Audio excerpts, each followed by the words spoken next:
Lord of the Mysteries. Chapter 9:14. The Calling Deep Inside the Mausoleum. Upon seeing Admiral Hal Ludwell's reaction, Klein and the living crew of the Black Tulip could hardly believe their eyes.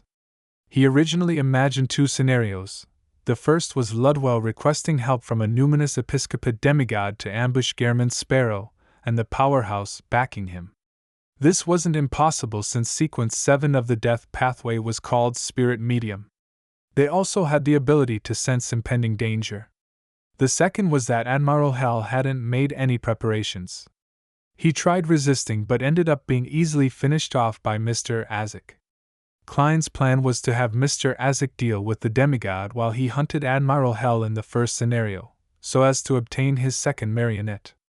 If it were the second scenario, he could request Mr. Azek to watch by the side as he controlled his marionette to challenge Ludwell alone.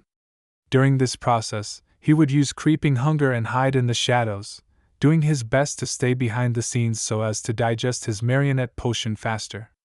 To his surprise, Admiral Hal didn't put up a fight at all. He directly prostrated himself and kissed the deck as though he was Azek's most loyal and humble servant. "How are we going to come to blows now?" Klein stared ahead blankly, somewhat at a loss for words. And it was silent across the ship. Azek raised his hand and pressed down on his silk hat as he walked towards the prostrating Ludwell at a decent pace. 1 step. 2 steps. 3 steps. He stopped in front of Ludwell and said with a deep voice, "What stage has the numinous episcopate's artificial death project reached?"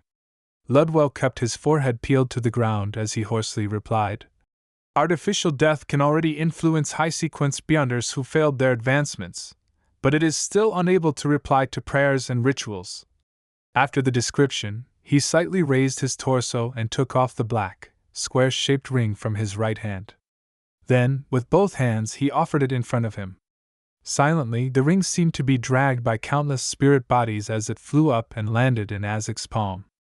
Azek studied it for a few seconds before wearing it on his left index finger. Suddenly, a terrifying and profound feeling was emanated from his body. The zombies and skeletons who were either naked or wearing rotten leather armor, genuflected, bowing their heads as though they only dared to look at his boots. The flying wraiths and shadows landed on the deck and clung closely to it. None of them dared to float in midair again. The other pirates aboard the ship plopped to their knees, plastering their faces to the deck without daring to raise them. Klein stood to the side, watching Mr. Azek's back and the suddenly empty scene. He turned agape, but he didn't say a word. Azek took another 2 steps forward and came to Admiral Hal's side. Then, he turned his body and faced Klein and said to Ludwell, "You shall be his marionette for a year. When the time is up, you can return to the spirit world."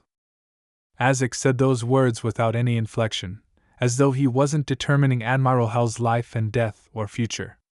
Perhaps, to him, this was a trivial matter that didn't need him to care for the thoughts and feelings of the person being ordered. Ludwell's body shook violently as though he was furious and indignant. But ultimately, he didn't raise his head. He continued keeping his head peeled to the deck. "Yes, Honorable Death Consul." Just as he said that, ghastly white and dark green mysterious symbols were accentuated as they meshed together, forming an illusory bronze door. The door rapidly contracted and was imprinted inside Admiral Hal's forehead.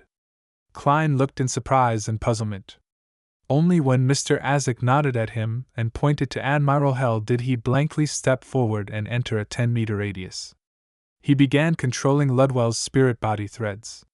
The pirate admiral almost leaped up a few times to flail his arms, but none of that happened. Soon, his thoughts turned sluggish as he subconsciously resisted.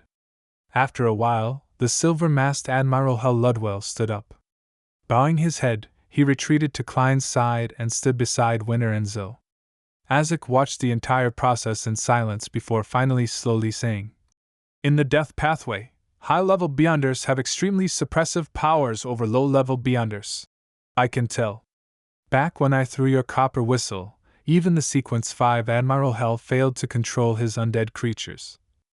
Klein nodded gently, indicating that he had taken note of it.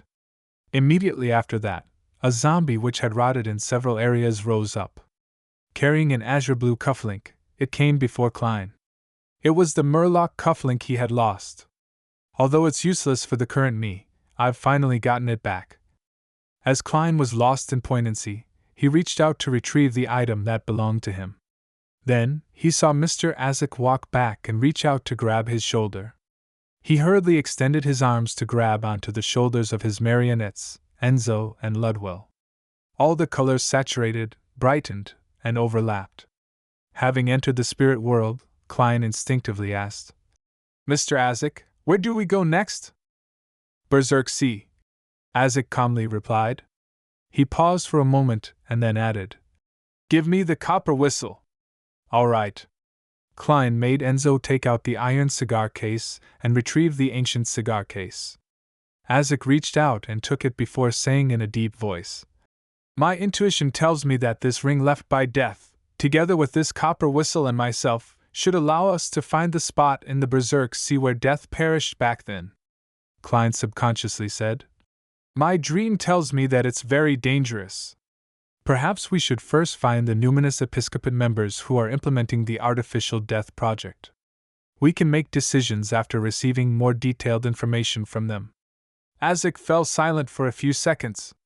"A voice there is calling out to me." Klein turned his head to look at Mr. Azek.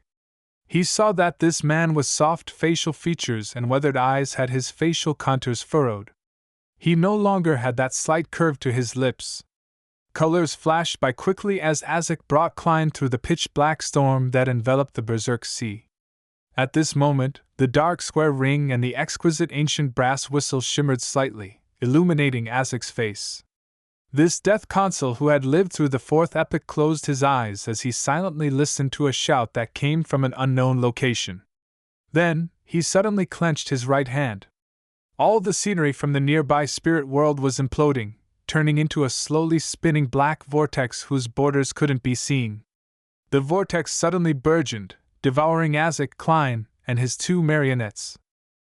Klein sensed a sudden and intense sense of dizziness, as he nearly vomited on the spot. He recovered after an unknown period of time, realizing that he was inside a dark, cold mausoleum. Around him were open coffins, and inside them were rotting corpses with white feathers on their backs. "Although I warned Mr. Azek, we still ended up here." Klein was taken aback for a second as he suddenly felt a deep sense of helplessness. He turned his head to look to the side and saw Azek standing near him. He was staring intently at the flights of stairs that led deep into the mausoleum. There was a thick black gas emanating in the area as they slowly swirled like smog. The one hiding in there might very well be artificial death, Klein couldn't help but warn. Azek's facial contours were no longer as taut as he curved the corners of his mouth. "My slumber from before has allowed me to recall many more things. I saw myself seated on a bone throne, and I saw beyonders and ordinary people lying dead in front of the throne.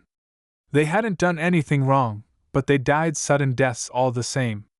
One by one, they got up, turning into ghastly undead creatures that pledged allegiance to me. And I was just coldly watching them without any emotional fluctuations. I allowed the disaster to spread through the village and into the city. This made me feel unlike myself.